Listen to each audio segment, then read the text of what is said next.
শিক্ষার্থীদের জন্য 2025 সালে ষষ্ঠ শ্রেণীর ইংরেজি বইয়ে 35 পৃষ্ঠার অ্যাক্টিভিটি সি, ডি এবং D1 নিয়ে আজকে আলোচনা করব। Class 6 English first paper lesson 10 remedies modern and traditional page 35। এই ভিডিওটির ডেসক্রিপশনে প্রত্যেকটি ক্লাসের প্লেলিস্টের লিংক দেওয়া আছে, সেখান থেকে তোমাদের যার যে বিষয়ের ভিডিও দরকার খুব সহজেই দেখে নিতে পারবে।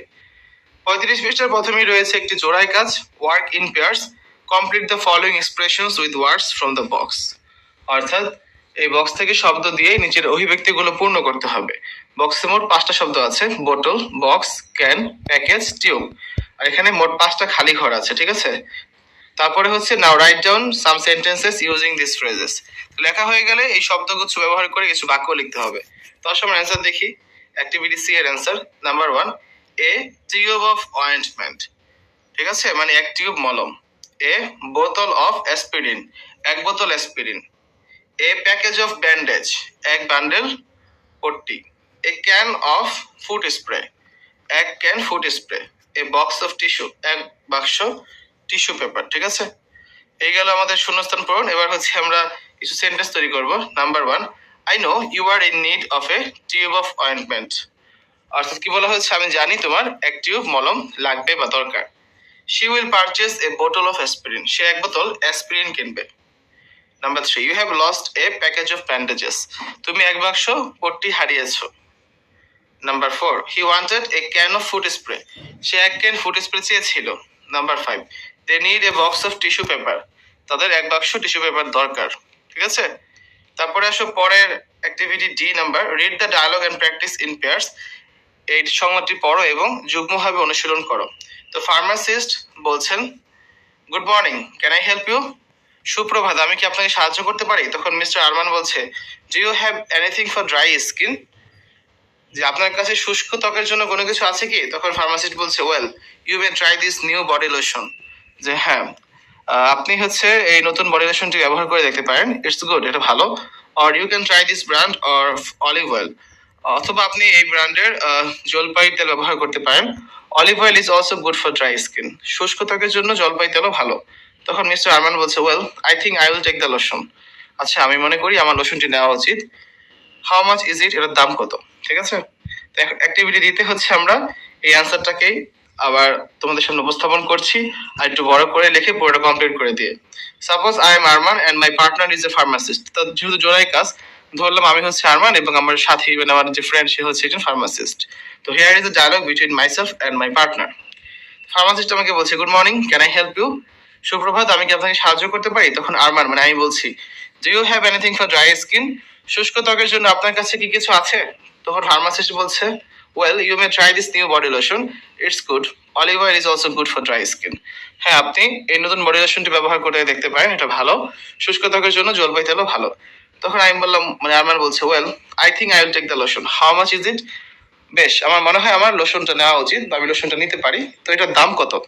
তখন ফার্মাসিস্ট বলছে 100 টাকা এ বোতল, মানে এক বোতল 300 টাকা। তখন আমি বললাম, মানে আরমান বলছে যে এ লিটল বোতল বাট টু মাচ প্রাইস, ছোট্ট একটা বোতল কিন্তু দাম বড্ড বেশি। তো ফার্মাসিস্ট বলছে, স্যার প্লিজ টেক এ বোতল of olive oil, it's cheaper but works better.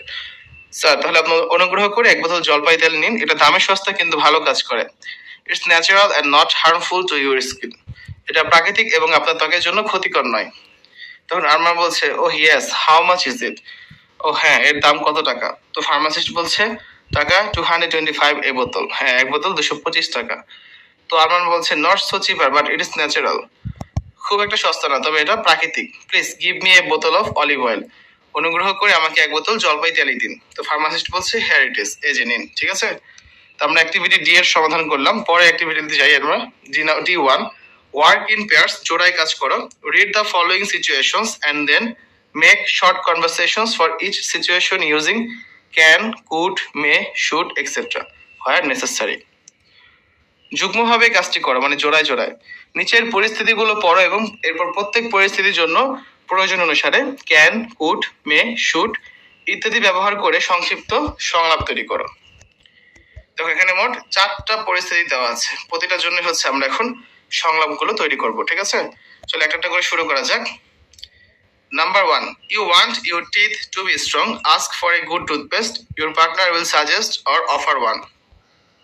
তুমি চাও তোমার দাঁত আরো মজবুত হোক, একটি ভালো টুথপেস্ট চাও, তোমার সহপাঠী একটি টুথপেস্টের পরামর্শ কিংবা কেনার প্রস্তাব দেবে। দেখো অ্যান্সারে যাই আমরা। তো এ স্টুডেন্ট হবে দুজন, এ আর বি। তো এ বলছে হাউ আর ইউ ফ্রেন্ড, তুমি কেমন আছো বন্ধু? তখন বি বলছে not bad at all, what about you, মোটেই খারাপ নয়, তোমার খবর কি? এই বলছে যে my teeth are not strong, আমার দাঁত মজবুত নয়। So I want my teeth to be strong, তাই আমি চাই আমার দাঁত মজবুত হোক। বাট হাউ, কিন্তু কিভাবে? Can you suggest me a good toothpaste, তুমি কি আমাকে একটি ভালো টুথপেস্টের পরামর্শ দিতে পারবে? তখন বি বলছে of course I can.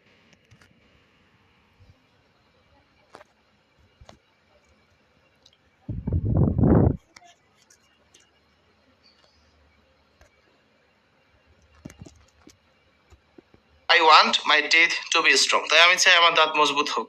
But how, কিন্তু কিভাবে? Can you suggest me a good toothpaste, তুমি কি আমাকে একটি ভালো টুথপেস্টের পরামর্শ দিতে পারবে? তখন বি বলছে অফকোর্স আই ক্যান, অবশ্যই আমি পারবো।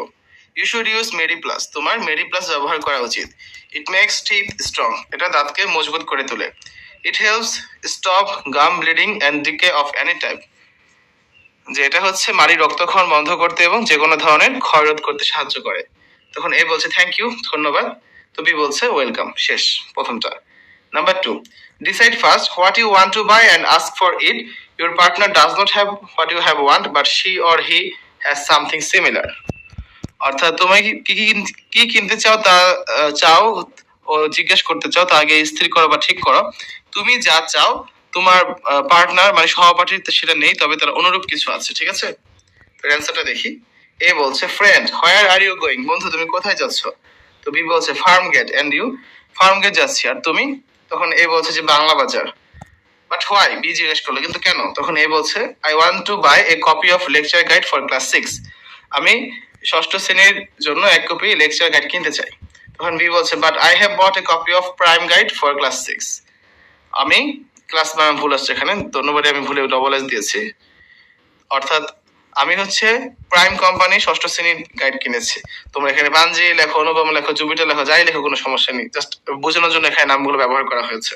তো can you buy a copy of lecture guide for class 6 for me, তুমি কি আমার জন্য ষষ্ঠ শ্রেণীর এক কপি লেকচার গাইড কিনতে পারবে? তখন এ বলছে of course I can, it is better then the test papers, মানে আদার গাইড দিতে পারো এখানে, ঠিক আছে? টেস্ট পেপার দরকার নেই, it is better then other guide, অর্থাৎ এটা হচ্ছে অন্য গাইডগুলো থেকে ভালো। বি রাইট, থ্যাংক ইউ, ঠিক আছে বলেছো, ধন্যবাদ। এ বলছে ওয়েলকাম, স্বাগতম। আবার বলছে এখানে গাইডের নাম তুমি তোমার ইচ্ছা মতো দিতে পারো, এখানে জাস্ট আমি নাম ব্যবহার করেছি, কোনো মার্কেটিং করা হয়নি, okay? Number 3, you have slightly cut your finger, তুমি তোমার আঙ্গুল একটু কেটে ফেলেছো। You ask for something to put on it, তো তুমি এতে কোনো কিছু লাগাতে চাও। ইউর পার্টনার সাজেস্ট ব্যান্ডেড, তোমার সহপাঠী ব্যান্ডেডের পরামর্শ দেয়। এটা নিয়ে এখন ডায়লগ তৈরি করবো। এ বলছে friend I have slightly cut my finger while working, বন্ধু কাজ করার সময় আমি আমার আঙ্গুল একটু কেটে ফেলেছি। What can I put on ইট, আমি এখানে কি লাগাতে পারি? তখন তোমার ফ্রেন্ড বলছে যে you can put bandaid on it, তুমি এখানে ব্যান্ডেড লাগাতে পারো। তো এ বলছে থ্যাংক ইউ ভেরি মাচ, তোমাকে অসংখ্য ধন্যবাদ। তো তখন বি বলছে ওয়েলকাম, যে স্বাগতম। তিনটা শেষ, লাস্টে 4 নাম্বারটা দেখি। Your mother has a headache, তোমার মায়ের হচ্ছে প্রচুর মাথা ব্যথা হচ্ছে। You ask for a medicine, তুমি তাকে ওষুধ দিতে চাও। Your partner gives you Vicks, তো তোমার সহপাঠী তোমাকে ভিক্স দিল। এটা নিয়ে এখন আমরা একটা সংলাপ তৈরি করব। তখন স্টুডেন্ট এ বলছে যে friend my mother has a headache, বন্ধু আমার মায়ের মাথা ব্যথা হয়েছে। What medicine may I use to cure her headache, তো মাথা ব্যথা সারাতে, মাথা ব্যথা দূর করতে আমি কোন ধরনের ওষুধ ব্যবহার করতে পারি বা কোন ধরনের ওষুধ ব্যবহার করা যেতে পারে? তখন স্টুডেন্ট বি বলছে, দ্বিতীয় শিক্ষার্থী, যে you may use the Vicks, তুমি ভিক্স ব্যবহার করতে পারো। তো তখন প্রথম স্টুডেন্ট এ বলছে থ্যাংক ইউ ভেরি মাচ, তোমাকে অসংখ্য ধন্যবাদ। আর দ্বিতীয় শিক্ষার্থী বলছে ওয়েলকাম, স্বাগতম, ঠিক আছে? দেখো আমরা আজকে কিন্তু অ্যাক্টিভিটি সি করেছি, অ্যাক্টিভিটি ডি করেছি, অ্যাক্টিভিটি D1 করেছি, 3টে অ্যাক্টিভিটির সমাধান করে দিয়েছি। আগামী ক্লাসে পরবর্তী যে অ্যাক্টিভিটি গুলো আছে, যেমন ই নাম্বারে এখানে হচ্ছে একটা অ্যাক্টিভিটি রয়েছে, তারপরে টেক্সট আছে, টেক্সটটা আমরা পড়বো। তারপরে কি আছে দেখো, E1 আছে লার্ন দিস ওয়ার্ডস, এই ওয়ার্ডস গুলো সম্পর্কে আমরা জানবো। E2 তে এখানে হচ্ছে আরেকটা প্রশ্ন দেওয়া আছে যে do you know any other home remedies that people use in our country, এটা নিয়ে হচ্ছে আমরা একটা আলোচনা করব। তো এই সবগুলো আমরা আগামী ক্লাসে তোমাদের করে